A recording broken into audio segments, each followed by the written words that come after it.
Speed পাইতেছি না, ফেসবুকে তো ঢুকতে পারতেছি না। ফেসবুক, টিকটক, ইউটিউব ঢুকতে পারতেছি না।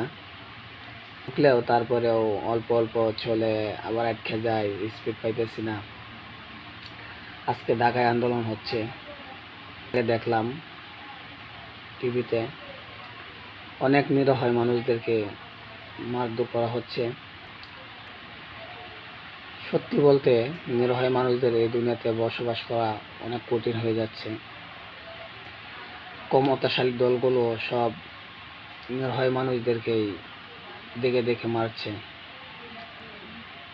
তা আমরা সবাই সবার জায়গা থেকে প্রতিবাদ করি যেন দেশ ভালোভাবে চলে। মাননীয় প্রধানমন্ত্রীকে বলি, জানি আমার এই ভিডিওটা যাবে না, ভাইরাল হবে না, কারো ভালো লাগবে না, তবুও বলতেছি